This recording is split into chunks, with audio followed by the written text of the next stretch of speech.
네, 안녕하세요. 네, 우리가 사는 이 세상이 한 치 앞도 내다볼 수가 없죠.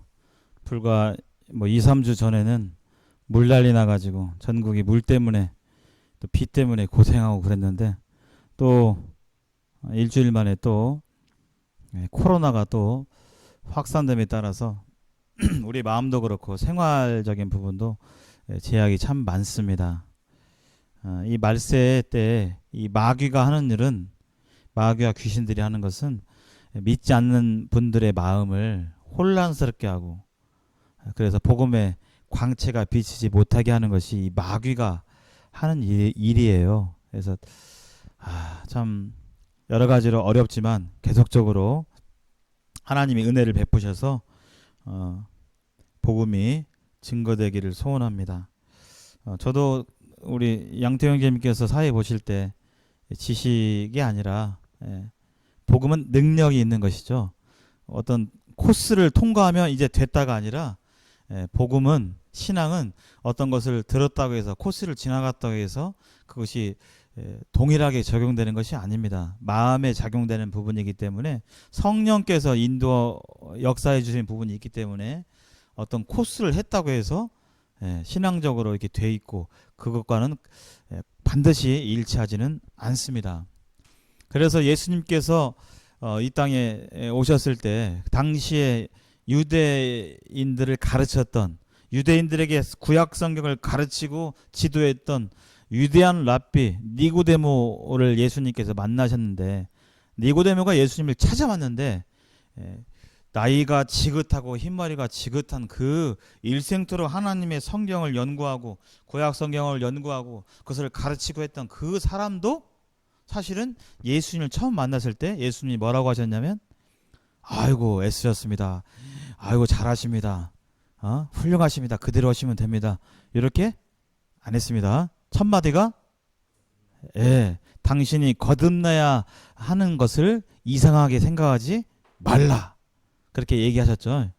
성경을 그렇게 연구하고 하나님을 수십 년간 추구했던 그 사람에게 예수님의 첫 마디는 거듭나야겠다. 구원받아야 됩니다. 당신 또한 구원받아야 됩니다. 라고 얘기했습니다. 그랬을 때 그 말씀에 대해서 온전하게 이해를 하지 않고 그러면 내가 엄마 뱃속으로 다시 들어가야 됩니까? 그런 말씀을 하죠. 그것이 아니었죠. 예수님의 말뜻을 다 이해할 수 없었습니다. 그래서 성경은 여기서 연대기가 전해지는 이 말씀들을 수십 번 들으신 분도 계시고 3번, 4번 들으신 분도 계시겠지만 마치 처음 듣는 것처럼 하나님 앞에서 사람들 앞에서가 아니라 하나님 앞에서 처음 듣는 것처럼 하나님의 음성으로 듣게 될 때 보이지 않는 하나님 성령께서 우리 마음에 역사하시고 그로 말미암아 우리 마음이 변화되고 그 변화의 능력을 우리가 체험할 수 있는 것입니다. 그래서 이 능력이 나에게서 오지 않았는데 하늘로부터 왔구나 자신이 확증할 수가 있어요. 그래서 복음은 능력이 있는 거예요. 참된 자유와 해방을 주는 것입니다. 참된 기쁨을 주는 것입니다. 참된 평안을 주는 것이에요. 자, 오늘 19차 연대기 이삭을 제물로 바친가 이스라엘 민족에 대해서 살펴보는데요.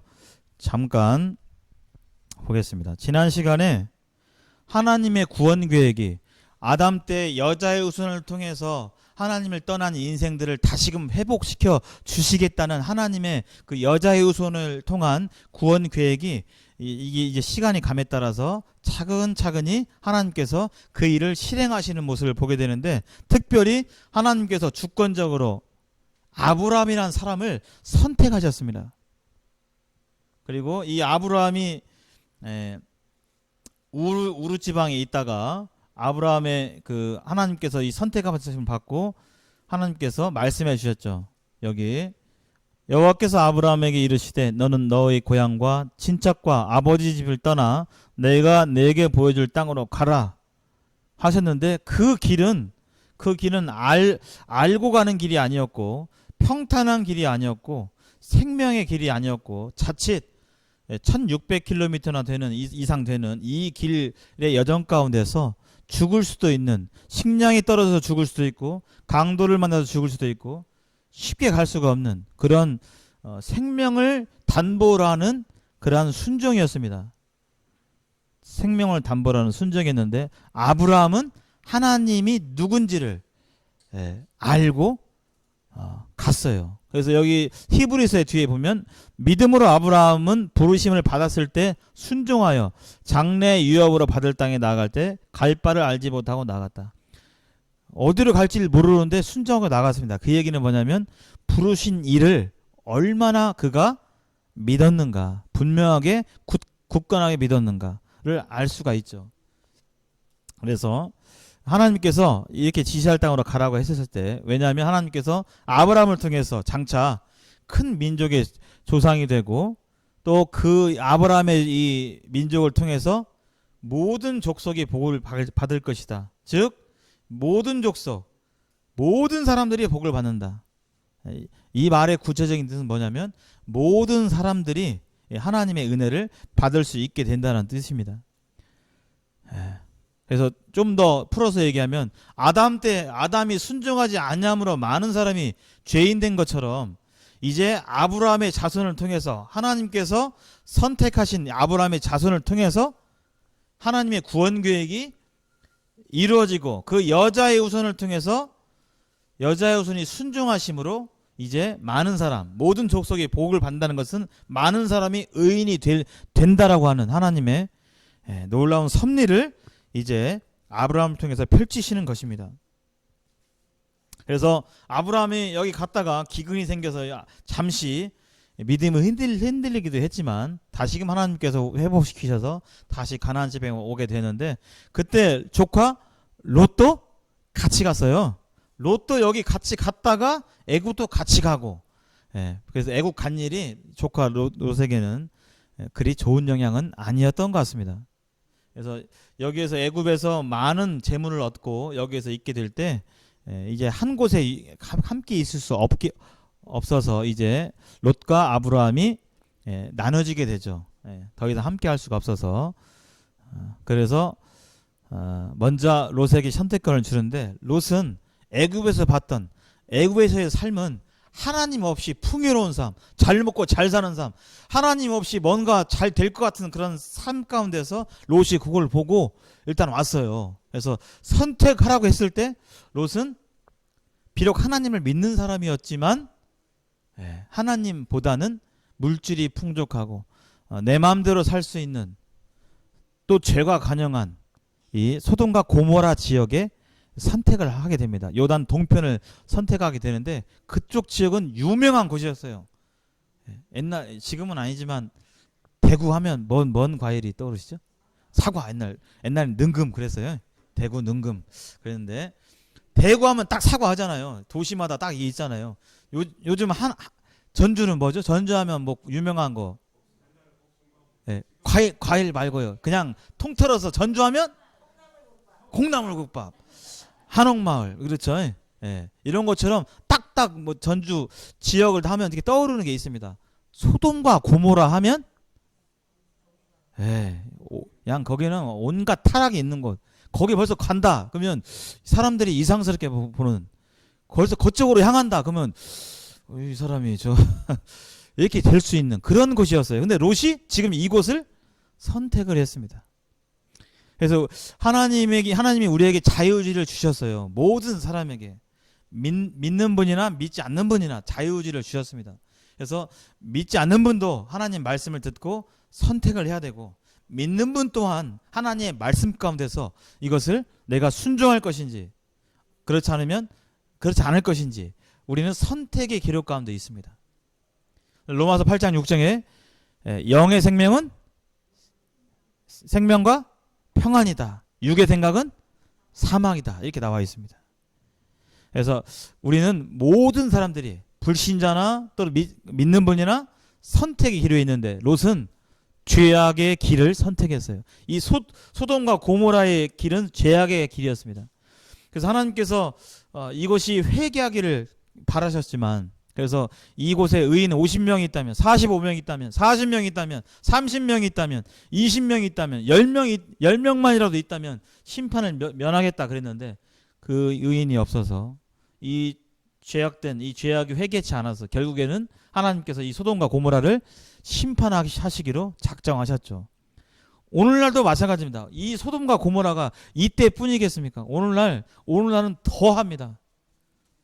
인터넷을 통해서, 이 스마트폰을 통해서 사람들이 멀쩡하게 아무것도 아이고 신사시네요 이렇게 하는 것 같지만, 인터넷으로, 컴퓨터로, 스마트폰으로 온갖 더러운 것들을 하고, 그런 모습이 오늘날의 모습입니다. 그래서 요 전날에 뉴스에 많이 잡혔죠. 그런 사람들이요. 안 보이는 데서 인터넷으로 막 그 스마트폰으로 막 음란물 이렇게 하고 많이 잡혔지 않습니까? 그런 사람들. 그래서 하나님께서 롯에게, 하나님의 사람 롯에게 이런 심판을 얘기했을 때, 롯은 이미 세상을 선택하고 세상적인 관점에서 살았기 때문에 그가 아무리 심판을 절한다 할지라도 사위들도 농담으로 여긴 것처럼 간정이 서질 않았습니다. 그래서 결국 하나님께서 불과 유황으로 소돔과 고모라를 멸하시죠. 그리고 하나님의 천사가 롯과 그 가족들을 강권적으로 데려 구원해 주시는데, 롯의 아내는 소금 기둥이 되겠죠. 됐습니다. 그래서 이 사건에 대해서 예수님께서는 노아의 때와 된 것 같이, 한번 읽어보실까요? 시작. 노아의 때에 된 것과 같이. 여기 시작. 지금이, 예수님 당시도 그렇고요, 지금도 그렇고요, 노아의 때와 같이, 롯의 때와 같이 하나님의 심판이 작정되어 있습니다. 시간이 늘 있는 것이 아닙니다. 롯은 이렇게 죄악된 길을 선택했지만 아브라함은 하나님께서 얼마나 친절하신 분인지 우리 애기들이 보통 그런 적 있나요? 혹시 옛날의 집들은 집이 이렇게 있고 화장실이 집 안에 안 붙어 있고 좀 걸어가야 있었어요. 하고 보통 화장실은 밤에 화장실 가려면 무서워요, 안 무서워요? 무서워요. 벌써 옛날 얘기가 됐습니다. 지금은 집에 그냥 불 켜면 다 들어가는데 화장실 가는 게 무섭습니다. 그러면 옛날에 같이 가지고, 형, 엄마 같이 가지고, 그러면 화장실 들어가서도 가만히 있습니까? 뭐 합니까? 있어. 그렇죠. 예. 그래서 하나님께서, 저는 이 말씀을 들을 때 그런 게 떠올라요. 아브라함이 이게 흔들리고 불안하고 자꾸 할 때마다 하나님께서 반복적으로 내가 여기 있다, 내 약속이 분명하다, 나를 믿어라, 이렇게 반복적으로 나타나셔서 말씀하시고, 또 언약을 반복적으로 말씀하신 하나님의 친절하신 그런 모습들을 볼 수가 있습니다. 아브라함에게 하나님께서 너로 큰 민족을 이루어서 모든 족속의 복을 받는다고 했는데 현재까지 저에게 자식이 없어요. 저를 통해서 모든 민족이, 큰 민족이 이루어져야 되는데 큰 민족은커녕 10명은커녕 한 명도 없어요. 그래서 불안해하고 있을 때 하나님께서 걱정 말아라, 하나님께서 약속해 주시는데, 아브라함이 여호와 하나님을 믿었습니다. 여기 한번 읽어보실까요? 시작. 아브라함이 여호와를 믿으니 여호와께서 이를 그의 의로 여기셨다.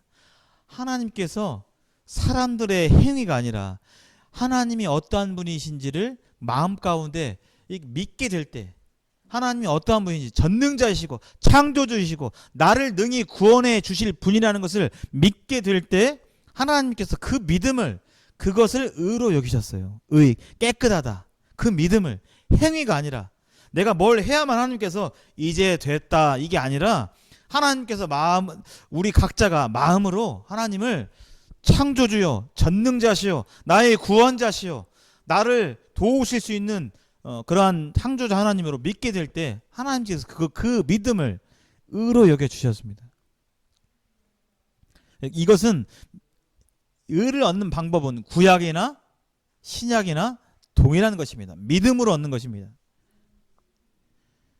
지난 시간에 이렇게 살펴봤고요. 이것은 이제 실제 그림은 아니고, 이게 무슨 장면이죠? 폭발 장면이죠. 얼마 전에 어디죠? 거기? 요르단, 베이루트에서 큰 폭발이 일어났죠. 정말 이렇게 됐더라고요. 거기에 대한 영상이 실시간으로 오는데, 사람들이 1차 폭발, 2차 폭발이 있었어요. 1차 폭발이 좀 팡 터졌을 때 사람들이 다 궁금해가지고 이게 나갔거든요. 그 순간 2차 폭발이 더 크게 일어나가지고 나가서 구경하는 사람들이 다 날아가 버렸어요. 다 죽고. 그 영상들이 실시간으로 CCTV 다 찍혔어요.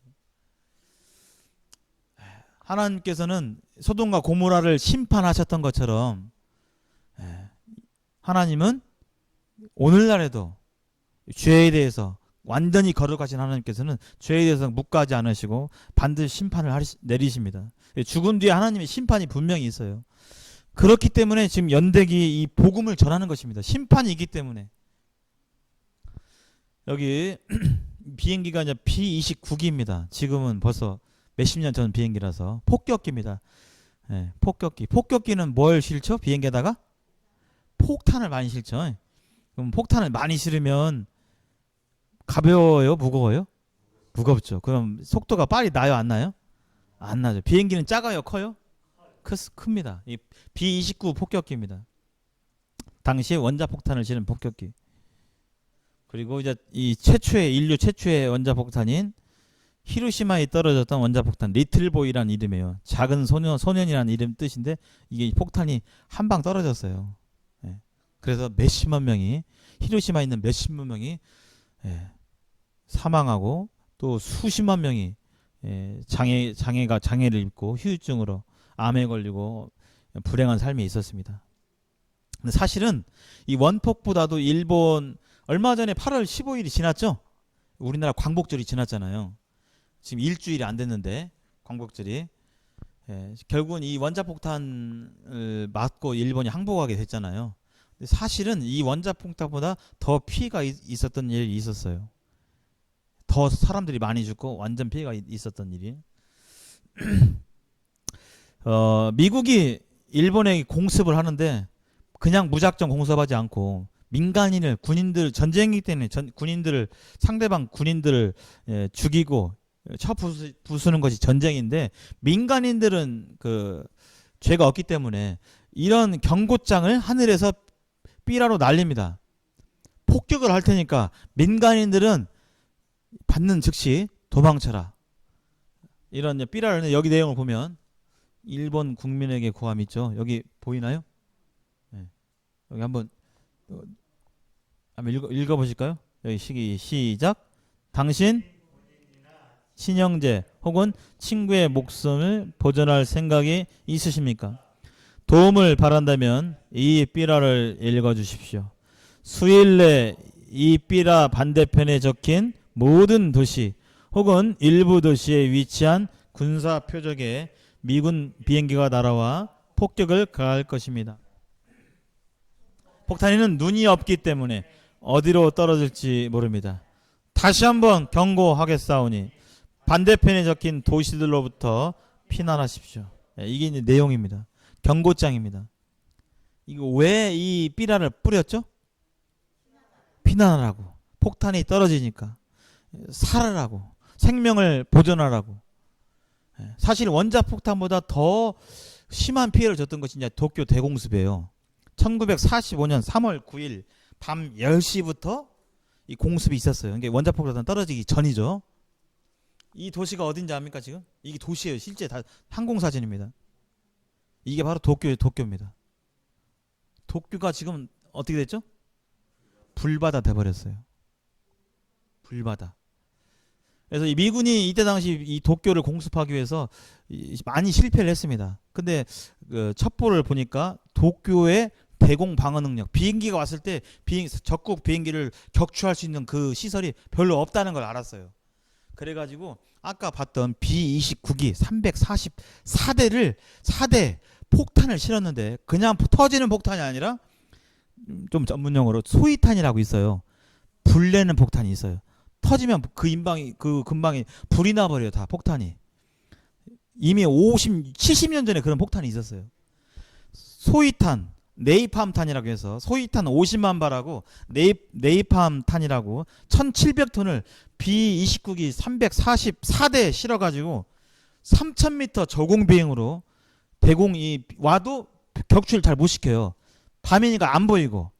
그래가지고 여기를 도쿄 시내를 공습하는데 제일 처음에 두 대가 이 도쿄 시내를 한 대는 이쪽으로 폭격하고 한 대는 이쪽으로 폭격하고 그래서 무슨 표시를 만들어요? X자 표시를 만들어요. 표적을 만들고 그 뒤에는 300 몇 대의 폭격기가 밤이니까 불 보이죠? 걷다 그냥 다 쏟아 부은 거예요.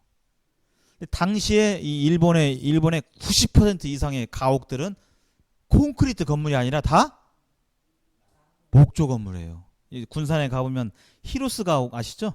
히루스 가옥 있습니다. 나무로 돼 있어요. 다. 이 도시 전체가 나무로 돼 있어요. 하고 여기가 불바다가 돼 버렸어요. 그냥. 이때 원자폭탄으로 터지는 사람보다 더 많이 죽었어요. 그때 증언에 의하면 도시 전체의 불꽃의 높이가 30m 이상 됐다고 그래요. 그냥 여기 좀 불나고 이게 아니라 전체가 다. 여기 보시면 지금 한 군데라도 성한대가 있습니까? 없죠. 예. 이때 사람들이 다 죽고 연기에 질식세 죽고 뜨거운 중기에 죽고 10만 명 이상이 어떻게 집계가 안 될 정도로 많이 죽었습니다. 사람들이 여기에 도쿄 시내를 북부 지방 동북부 지역을 가로지르는 스미다강이라고 있었어요. 물속에 들어가려고 뜨거우니까. 근데 이 네이팜탄하고 소위탄이 물속에서 꺼져요, 안 꺼져요? 안 꺼져요. 안 꺼져요. 그래서 거기에 증언에 하면 스미다강 전체가 이 강물이 펄펄 끓을 정도로 이 뜨거웠다고 그래요. 그래서 살라고 강물에 들어가면 삶아져 죽고 나오면 불타서 죽고 연기에 질식해 죽고 정말 지옥과 같은 현장이 펼쳐진 것이 바로 이 도쿄 대공습입니다. 여기 한번 읽어보실까요? 시작. 한번 죽는 것은 사람에게 정하신 것이요 그 후에는 심판이 있으리니.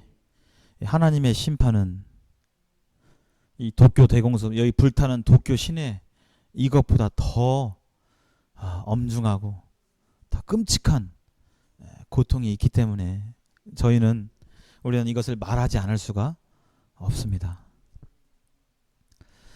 자, 오늘 그래서 이 여자 잠깐 정리를 해보면요, 여자의 후손을 통해서 하나님께서 구원해 주시겠다는 구원 계획이 펼쳐졌는데 아담 때로부터 지난번에 봤으니까요.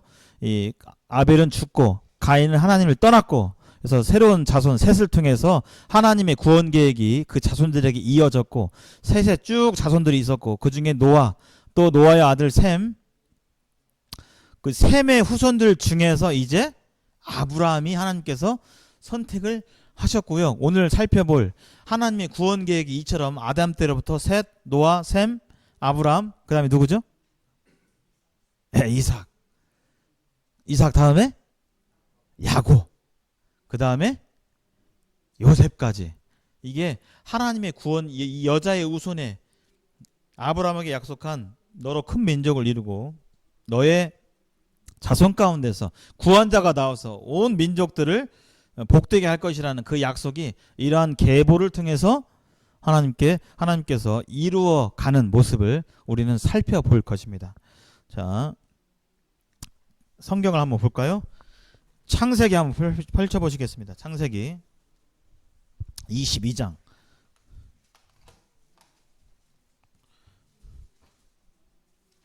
창세기 22장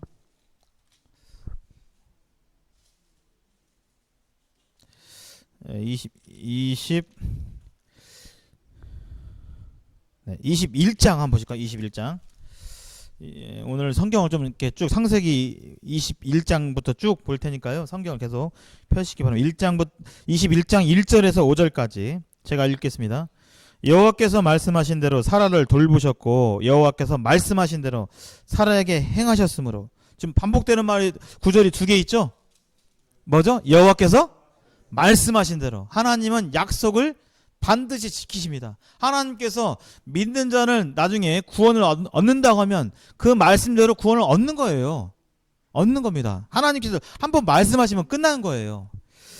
여기 2절, 사라가 임신하고 하나님이 말씀하신 시기가 되어 노년에 아브라함에게 아들을 낳으니 아브라함이 그에게 태어난 아들 곧 사라가 자기에게 낳은 아들을 이름하여 이삭이라 하였고 그 아들 이삭이 난 지 8일 만에 그가 하나님 명령하신 대로 할례를 행하였더라.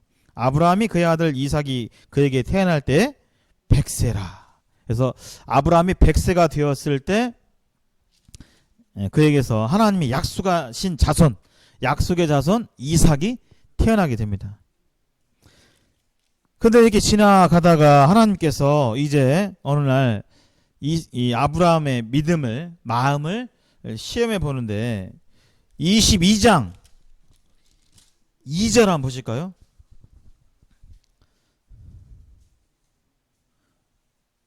22장 2절부터 14절까지 한번 번갈아가면서 제가 한 절, 우리 한 절 읽겠습니다. 저부터 한번 읽겠습니다.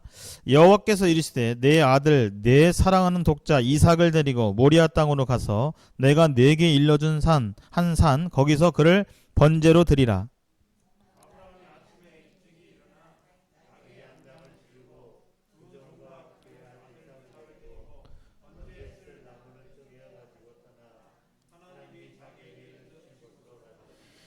제3일에 아브라함이 눈을 들어 그곳을 멀리 바라본지라.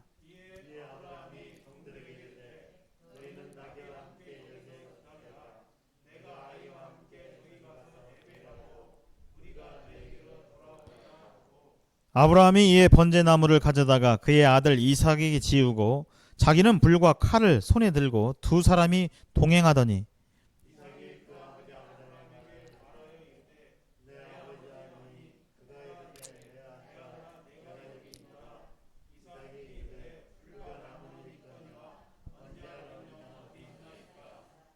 아브라함이 이르되 내 아들아 번제할 어린 양은 하나님이 자기를 위하여 친히 준비하시리라 하고 두 사람이 함께 나아가서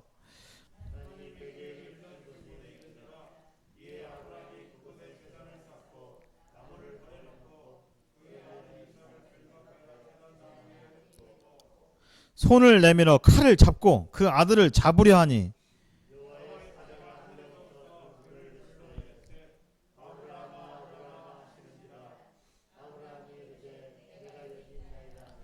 사자가 이르시되 그 아이에게 내 손을 대지 말라. 그에게 아무 일도 하지 말라. 내가 내 아들 내 독자까지도 내게 아끼지 아니하였으니 내가 이제야 내가 하나님을 경외하는 줄을 아노라.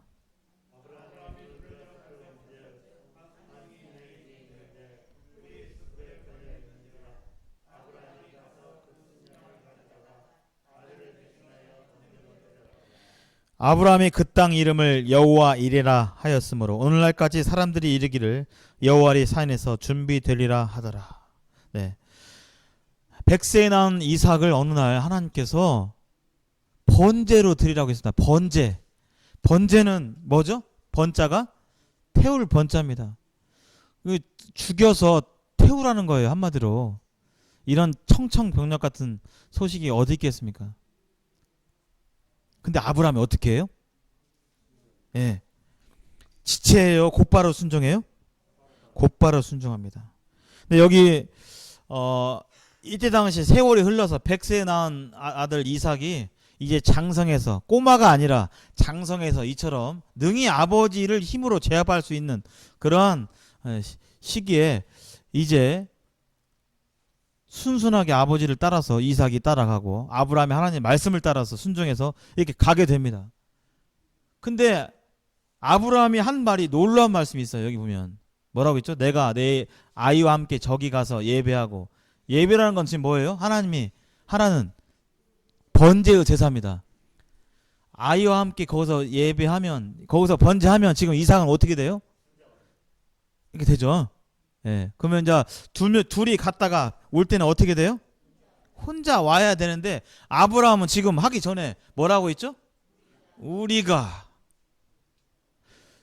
예배를 번제를 하면 우리가라는 표현을 쓸 수가 없는데 아브라함은 우리가 너희에게로 돌아오리라 라고 분명하게 말하고 있습니다.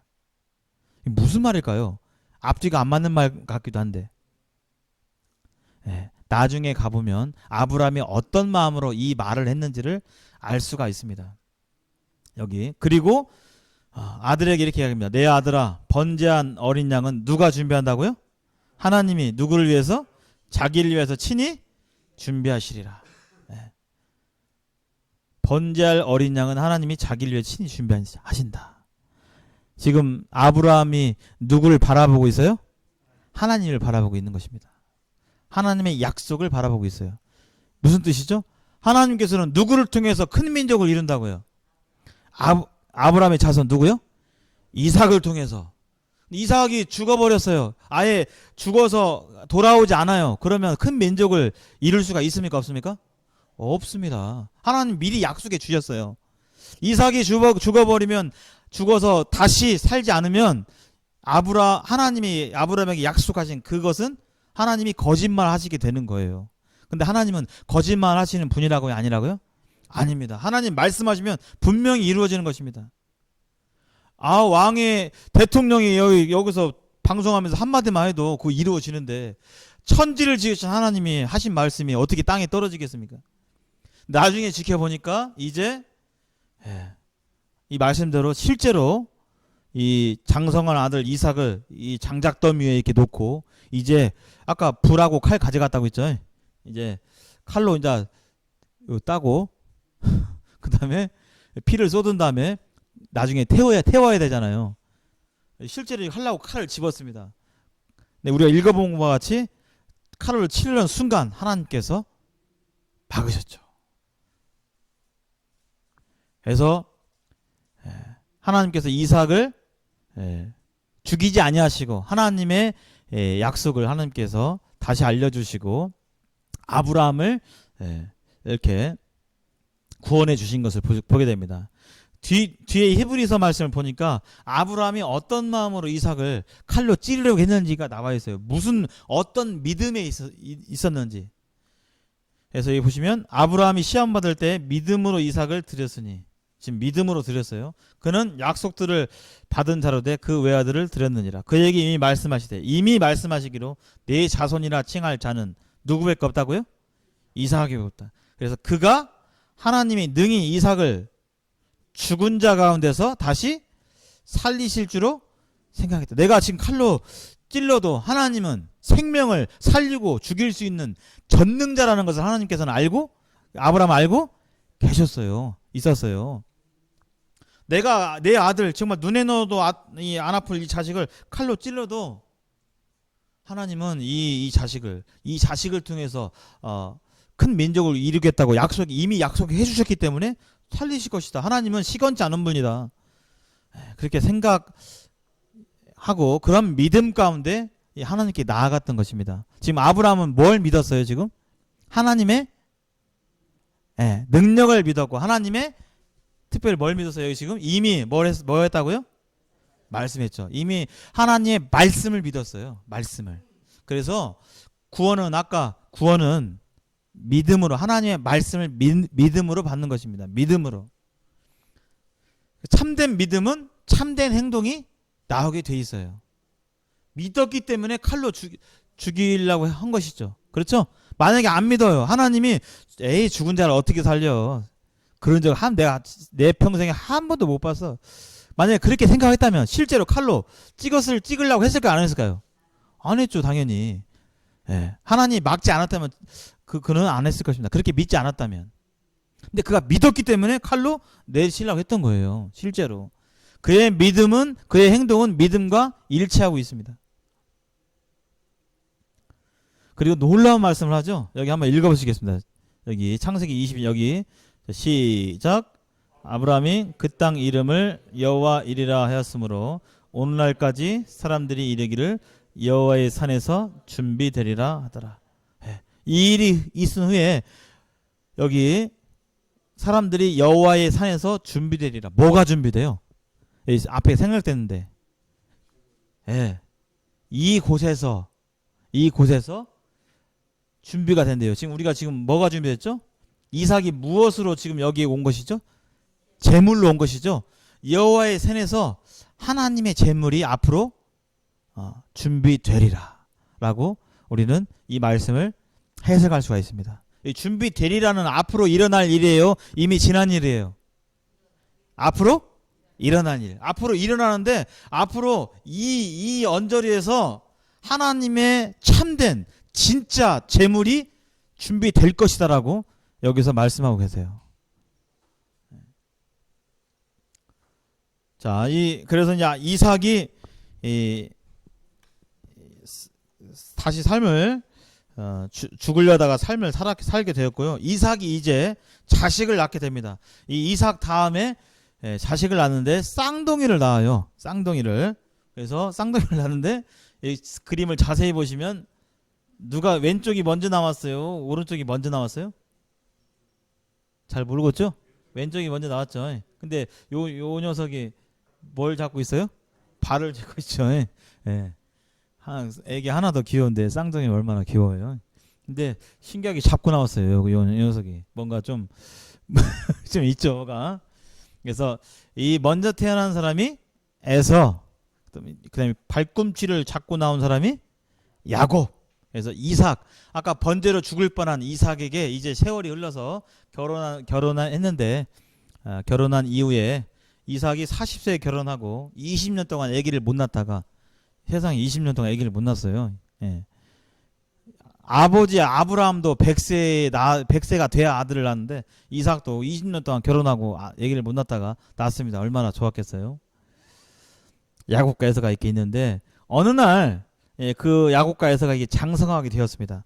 근데 이 아브라함과 이삭과 또 야곱과 에서에 이르기까지 하나님의 구원 계획이 계속적으로 그들에게 들려지고 가르쳐지고 하나님께서 옛적에 아담에게 약속하신 약속, 또 자기 조상들에게 있었던 노아의 심판이라든지 소돔과 고모라 이야기라든지 이런 것들을 아마 들었고 그걸 통해서 하나님이 어떠한 분이신지 하나님의 구원 계획이 무엇인지 이 아들들이 충분히 들었으리라 추정이 됩니다.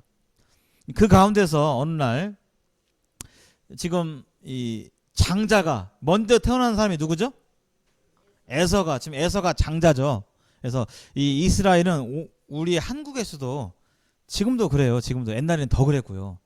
옛날에는 큰아들, 우리 큰아들 마냥 뭐 조기 막 고기 주시고 막 그랬잖아요. 옛날에. 예. 더 심했잖아요. 그죠? 예. 지금은 그렇지는 않더라고요. 그래도 큰아들을 든든히 여기는 그런 게 있더라고요. 특히 어머니들이 큰아들을 그래도 좀 있더라고요. 어머니가 이렇게 큰아들을 생각하는 그런 마음들 더 있습니다. 그런 부분들이. 예. 뭐 10손가락 깨물어서 안 아픈 손가락 없긴 하지만 우리가 유교 문화권에 이렇게 영향이 이렇게 남아 있기 때문에 그런 부분들이 있어요. 이 집안에 이삭의 집안에 장자는 에서인데 에서가 장자로서 하나님의 유업을 잇고 하나님의 구원 계획을 그 대를 이을 그럴 사람으로 되어 있는데 어느 날 여기 창세기 한번 보실까요?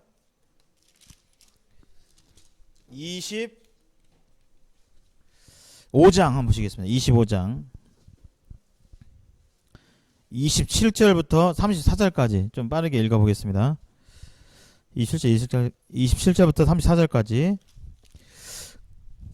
그 아이들이 장성함에 에서는 익숙한 사냥꾼이었으므로 들을 사람이 되고 야곱은 조용한 사람이었으므로 장막에 거주하니 이삭은 에서가 사냥한 고기를 좋아함으로 그를 사랑하고 리브가는 야곱을 사랑하였더라.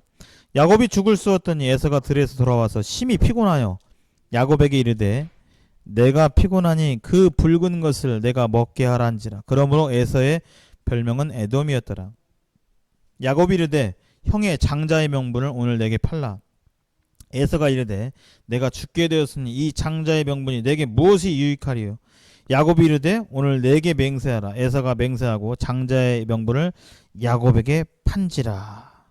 여기 장자는 에서였는데 장자로서 누릴 수 있는 것은 여러 가지 혜택이 있었습니다. 상속도 많이 받고 특별히 하나님의 약속의 자손의 대를 이을 수 있는 그런 놀라운 축복 가운데 있을 수 있는 정말 눈에 보이지 않는 영적인 앞으로 펼쳐질 그 보화가 가치가 있는 그것을 지금 에서는 뭐라고 바꿨어요? 팥죽? 한 걸 바꿨어요. 이게 바로 에서의 가치관이었습니다. 에서가 믿고 있는 바였어요. 다른 말로 하면 뭘 믿느냐. 그의 행동을 보면 알 수가 있죠? 행동을 보면 알 수가 있습니다. 무엇을 정말 가치 있게 여기는가.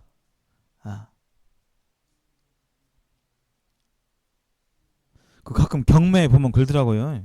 그 연예인들 막 좋아하면 그 사람이 썼던 손수건, 어떤 유명 연예인이 막 좋아했던 손수건 경매에 나왔어요. 그럼 이거 그 사람 별로 안 좋아하고 그 별로 나에게 가치가 안 좋아하고 그러면 이거 별로 좋아요 안 좋아요? 있으나 마나 큰 상관이 없죠. 뭐 그냥 손수건이지 그렇잖아요. 근데 어떤 사람들은 그 손수건 한 장을 1,000만 원, 100만 원 주고 사요 안 사요? 사죠. 왜요? 사람마다 가치 있게 여기는 것이 다르기 때문에. 우리가 그 여인을 좋아하지 않으면 우리에게는 그것이 그 손수건이 가치가 없어요 그냥. 근데 정말 좋아하면 그 사람이 썼던 손수건 가치가 있겠죠. 예. 이 에서의 이 장자권을 팥죽 한 그릇에 판 행동은 지금 에서의 가치관, 에서의 믿음이 어디에 있는지, 뭘 믿고 있는지를 알 수가 있는 것이죠. 에서는 지금 하나님의 보이지 않는 하나님 나라의 신령한 복을 가치 있게 여겼어요? 안 여겼어요? 안 여겼어요 지금. 그래서 장자권을 팔게 되죠. 그리고 나이가 들어서 이제 또 한번 이 야곱이 반면에 이 야곱은 하늘에 속한 신령한 복, 하나님의 약속을 귀하게 여겼기 때문에 이러한 좀 편법이고 약삭빠른 행동이긴 했지만 이렇게 이런 일을 벌이게 됩니다. 그리고 후에도 엄마 리브가 짜가지고 형을 속여가지고 형은 막 털이 북실북실하고 막 근육이 우락부락한데 이 야곱이 형을 속여가지고 형처럼 이렇게 몸을 해가지고 아버지의 축복을 받아내는데 야곱은 비록 약삭빠르고 정말 죄 많은 인생이었지만 하나님을 귀하게 여기고 하나님의 그 말씀을 귀하게 여기고 또 그것을 사모하는 마음이 야곱 마음 중심에 있었습니다. 그래서 나중에 이제 이 형을 속였기 때문에 형이 죽일까봐 이제 무서워가지고 외삼촌 집에 라반의 집에 가가지고 거기서 이제 아내 얻기 위해서 레아와 라헬을 이쁜 각시를 얻기 위해서 고생하고 이런 일들이 벌어지죠. 나중에 이제 그 행한 대로 고생을 당합니다. 그러나 그 마음 중심에는 하나님의 약속, 아담 때로도 내려오는 하나님의 구원 계획에 대한 그 열망, 하나님을 향한 갈망들이 있었어요. 그리고 이제 이 일이 있은 후에 야복강이라는 강 나루터에서 하나님의 천사와 뭘 하죠? 시험을 합니다. 뭐라고 하면서요? 내게 복을 내려달라고. 그러지 않으면 나는 가지 않겠다고 하면서 하나님을 간절히 구하는.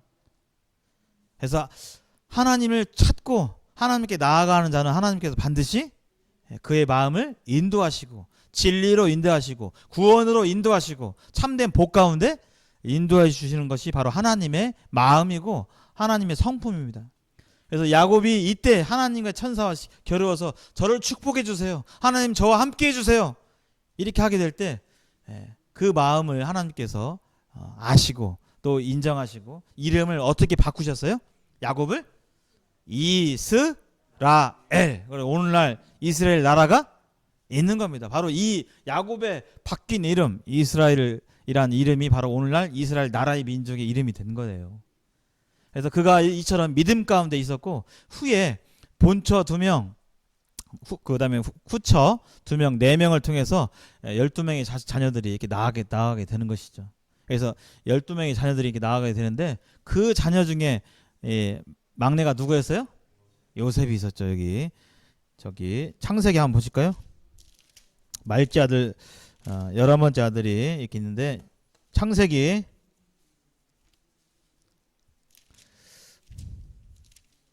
37장 보시겠습니다. 37장. 하나님의 이 구원의 약속이 이제 아브라함, 이삭, 야곱을 통해서 이제 이스라엘을 통해서 요셉까지 이르게 되는데 37장 1절 한번 보시겠습니다. 1절. 야곱이 가나안 땅 곧 그의 아버지가 거류한 땅에 거주하였더니 야곱의 족보는 이러하니라. 요셉이 17세의 소년으로서 그의 형들과 함께 양을 칠 때 그 아버지 아내들 비라와 실바의 아들과 더불어 함께 있었더니 그가 그들의 잘못을 아버지에게 말하였더라. 요셉은 노년에 얻은 아들이었으므로 이스라엘이 여러 아들들보다 그를 더 사랑함으로 그를 위하여 무슨 옷을요? 채색 옷을 입었다. 아버지의 특별한 사랑이 있었습니다. 그래서 당연히 다른 형제들이 시기하죠. 예.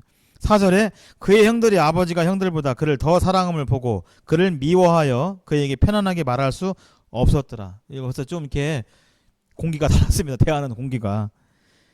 그래서 요셉이 꿈을 꾸는데 5절 요셉이 꿈을 꾸고 자기 형들에게 말하며 그들이 그를 더욱 미워했는데 꿈이 뭐냐면 여기 한번 보세요. 이제 여기 한번 보십시오. 꿈이 꿨는데요. 열 집단이 자기 한 집단에게 절하는 거예요. 이 한 집단은 누구예요 지금? 요셉을 뜻하는 거죠. 요 나머지는요. 나머지 11집단이 절하는 것이. 그럼 이거 누가 봐도 이거 지금 내가 네 부하가 된다는 소리야? 기분 좋아요, 안 좋아요? 안 좋아요, 안 좋죠. 거의 꼬라비에 있는 이 한참 밑에 동생이 이런 꿈을 꾸고 또 11별 이 달과 11별이 해에게 전하는 이 절하는 이 모습을 보는데 이것도 마찬가지죠. 예. 그래서 이런 꿈들을 통해서 형제들이 시기해서 안 되겠다, 저 녀석 죽여야겠다 해가지고 죽이자고 했는데 형제들 가운데서 죽이지는 말자, 그냥 구덩이에 넣자 해가지고 요셉을 어느 날 유인해가지고 구덩이에 빠지게 하죠. 그래서 요셉이 꿈을 꾼 다음에 구덩이에 빠지게 되는데 때마침 지나가는 미디안 상인이 이 요셉을 구덩이에 빠진 요셉을 건져가지고 잘됐다, 여기 노예 돈 될 거 하나 있네 해가지고 건져가지고 데리고 갑니다. 노예로 돈 벌거리로 생각해가지고. 그래서 요셉을 노예로 건지는데 그 건진 노예 이 요셉을 그 당시 이 보디발이라는 높은 직책에 있는 이 이집트의 이 장군이 보디발 장군이 요셉을 사게 되죠. 그래서 자신의 노예로 삼으려고 집에서 쓰게 되는데 어떻게나 이 요셉이 자기 일에 충실하고 또 자기 집안일을 잘하는지 얼마 지나지 않아 이 보디발이 요셉에게 자기 집의 모든 실무를 맡길 정도가 되었어요. 이게 굉장한 거죠. 아무나 그걸 맡기겠습니까? 머리가 좋다고만 해서 맡기겠어요? 이 사람 얘는 일은 잘하는데 가만히 보니까 뭐 좀 이렇게 뒤집어 엎으려고 빼먹으려고 이게 좀 보여. 그런 게 보이죠? 사람은 딱 있어요. 알바생을 뽑아도 일은 잘하는데 이게 조금 자꾸 이러려고 하고 있잖아요. 요셉은 그런 마음으로나 실력면에 있어서나 이 보디발에 흡족할 정도로 그런 마음에 들었던 사람이기 때문에 집안을 다 맡겼는데 어느 날 보디발의 이 젊은 아내가 요셉을 보고 성적으로 유혹하려고 하게 되는데 요셉이 어떻게 했어요? 옷을 끄집어 당기는데 저는 노예입니다. 자기의 본분을 분명히 했죠. 그래서 여주인인데 여주인을 함부로 할 수가 없습니다. 하나님 앞에서 할 수가 없습니다. 그가 하나님을 의식하고 하나님을 여전히 생각하고 하나님의 약속 가운데 그가 늘 살았기 때문에 그는 이러한 범죄를 할 수가 없었어요. 그래서 이제 끝까지 유혹을 피하니까 나중에 어떻게 돼요? 보디발의 아내가 뒤집어 씌워가지고 나를 겁간하려고 했다고 하면서 요셉을 다시 역으로 고발해가지고 결국에는 요셉이 감옥에 gat히게 됩니다. 감옥에 갇히는데 때마침 이 감옥에서도 요셉이 어떻게 돼요? 성실하고 일을 얼마나 잘했던지 감옥에서도 너는 쓸만하다 해가지고 감옥의 실무를 요셉이 다 맡게 되는데 그 감옥에 정부의 고위 관리가 있었어요. 술 맡은 관원장과 떡 굽는 관원장, 오늘날의 장관들입니다. 장관들. 술 맡은 관원장과 떡 굽는 그 관원장이 어떠한 일로 인해서 이 같은 감옥 안에 있었는데 그들이 꿈을 꾸는데 그 꿈을 요셉에게 말하게 되는데 요셉이 그 꿈을 해석하게 돼요. 첫 번째, 술 맡은 관원장의 꿈은 뭐였냐? 앞에 포도나무가 있고 새 가지가 있는데 거기에 포도 열매가 있는데 그 술 맡은 관원장이 포도를 바로의 잔에 탁 짜가지고 주더라. 이런 꿈을 꾸게 되고요. 떡 굽는 관원장은 자기 머리 위에 새 광주리가 있고 맨 위 광주리에 이 떡이 있는데 새들이 와서 그것을 쪼아먹는 꿈을 꿔요. 근데 요셉이 이 꿈을 듣고 해석을 하죠. 그래서 술 맡은 관원장의 꿈은 무슨 뜻이죠? 새 포도성이니까 당신은 3일 안에 당신의 직책이 다시금 회복됩니다. 라고 해석을 하고요. 요것은요. 떡 굽는 관원장의 꿈은요. 3일 안에 당신이 매달려서 죽은 시체가 새들이 쪼아먹게 될 것입니다. 이렇게 하게 되는데 정말 그대로 됐어요? 안 됐어요? 됐습니다. 정말 그렇게 됐어요. 그래서 그렇게 되니까 요셉이 이 술 맡은 관원장에게 혹시 직책이 복원돼가지고 당신이 왕 앞에 서게 되면 나 좀 살펴주고 나를 기억해 주세요 했는데 요 사람이 까먹었어요? 잊어먹었어요? 아니, 까먹었어요. 똑같은 말이죠? 기억을 했어요? 안 했어요? 기억을 까먹게 되었어요. 그 뒤로 시간이 흘렀습니다. 근데 어느 날 이제는 바로 성경에 바로라고 나오는데 바로는 우리가 역사책에서 뭐라고 부르죠? 여기 파라오라고 들어보셨죠? 파라오. 이집트의 왕을 파라오 그랬습니다. 조선시대 왕을 뭐라고 부르죠? 부를 때 영의정이 와가지고 선조여 이렇게 불렀습니까? 광해군이여 이렇게 불렀습니까? 그렇지 않았죠? 상감마마 전하 이렇게 불렀죠? 그런 표현이 이제 바로예요. 바로. 그래서 바로는 이름이 아니라 그 왕을 일컫는 단어입니다. 여기 바로 이렇게 생긴 그 당시에 이런 두건을 쓰고 이게 바로의 모습이었어요. 왕들의 모습. 바로가 꿈을 꾸는데 희한한 거예요. 여기 보니까 삐쩍 꼬른 소가 7소가 살찐 7 암소들을 잡아먹는 거예요. 꿈을 꾸는데. 그리고 삐쩍 마른 7 이삭이 풍성한 7 이삭을 삼키는 거예요. 이 꿈을 꾸는데 대체 이게 뭔 꿈인지를 모르겠는 거예요. 그래서 애굽에 이집트에 있는 모든 관련 있는 사람 다 불러가지고 꿈 얘기를 해가지고 알려달라고 하는데 한 사람도 속시나 얘기를 하지 못하니까 어느 날 직책이 복직된 아까 술 맡은 관원장이 이걸 이렇게 듣다가 봤다. 감옥에서 요셉이 있었지. 해가지고 요셉을 불러가지고 이 꿈을 해석하는데 이 꿈의 해석이 뭐예요? 바로 7년 풍년이 있고 7년 흉년이 있는데 뭐가 먼저 와요? 7년 풍년이 먼저 와요. 그리고 그 다음에 7년 흉년이 오게 되는데 뭐가 더 세요?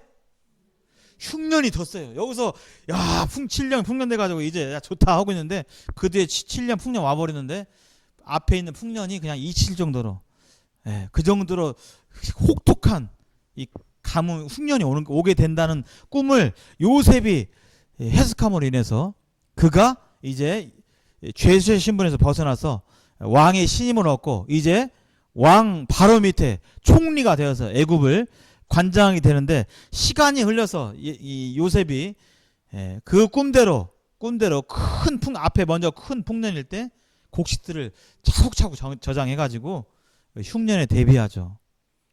약속대로 하나님의 그 꿈을 꾸게 하신 하나님의 그 예언의 약속대로 실제로 큰 풍년이 왔고 7년 동안 그 다음에 실제로 큰 그 흉년이 와가지고 주변 나라들이 다 굶주리고 먹을 게 없게 됐는데 어디만 지금 대비가 돼 있어요? 이집트만 대비가 돼 있었죠. 그래서 이집트 바로 오른쪽에 있는 이스라엘의 자기 요셉의 아버지 자기를 판 형제들과 아버지가 있는 거기 그 가나안 지방에는 흉년으로 인해서 어디 먹을 것이 없나 하고 있는 차에 이 형제들이 이 이웃 나라 이집트의 양식이 풍성한 걸 알고 이제 이 요셉의 형제들과 아버지 야곱이 이집트에 가게 되는데 그렇게 하면서 이제 요셉과 가족들이 만나게 되는 그래서 요셉이 울고 그러죠. 그래서 이러한 일들을 통해서 지금 하나님이 섭리하신 게 뭐예요? 하나님께서 구원의 약속을 신실하게 지키시고 그 구원의 약속의 후손들을 어떻게 하신다고요? 흉년으로부터 보호하신다고요. 여기서 대가 끊기면 아브라함 이삭이 끊기게 되고 여자의 후손이 나오게 되지 않게 되는 것이죠. 그래서 하나님께서는 하나님이 말씀하신 구원의 약속을 이루시기 위해서 아브라함과 이삭과 야곱과 요셉에 이르기까지 수많은 일이 있었지만 신실하게 하나님의 말씀을 이루시기 위해서 역사를 하시는 하나님의 신실하신 모습을 보게 됩니다. 그래서 이집트의 총리가 된 요셉이 가족들을 만나서 나중에 이 가족들이 애굽에서 이렇게 눌러 살면서 그의 자손들이 불어나게 되는 모습들을 볼 수가 있고, 다음 시간에 보면요, 이집트에 살았던 이스라엘 백성들이 나중에 바로가 막 핍박을 하고 밟으니까 이제 하나님께서 그들을 구원하실 계획을 세우시는 것을 이렇게 보게 됩니다. 오늘 정리해 보면요, 1시가 됐는데요, 한번 읽어보실까요? 하나님은 어떤 분이시라고요? 전능하신 분이십니다. 약속을 반드시 지키시는 분입니다. 그리고 아브라함이 믿었던 내용이죠. 죽은 자를 부활케 하시는 절대 주권자입니다. 사람은 할 수 없지만 하나님은 사람이 아니기에 전능하신 능력으로 하실 수 있는 분이십니다. 그리고 아까 이삭을 제물로 바치기 전에 하나님께서 무엇을 미리 준비하셨어요? 제물을 준비하셨죠. 그래서 예배하시는 분입니다. 하나님은 미리미리 이렇게 준비하시고 예배하시고 그 다음에 하시는 분이에요. 그래서 죄는 바로 뭐라고요? 한번 읽어보겠습니다. 시작. 하나님과 그 말씀을 믿지 않는 게 죄예요. 믿지 않는 게 죄입니다. 의는요, 하나님께서 깨끗하다 거룩하다 하시는 의는요, 하나님과 그 말씀을 믿는 것입니다. 단순하게 믿는 것입니다. 어린아이처럼 믿는 것입니다. 오늘 이렇게 살펴봤고요. 다음 시간에는 이스라엘 민족과 애굽에 눌러 앉은 이스라엘 민족들을 하나님께서 애굽으로부터 건져내시는 그 이야기와 관련 유월절 관련해서 말씀을 증가하도록 하겠습니다. 잠시 기도한 후에 말씀 마치겠습니다.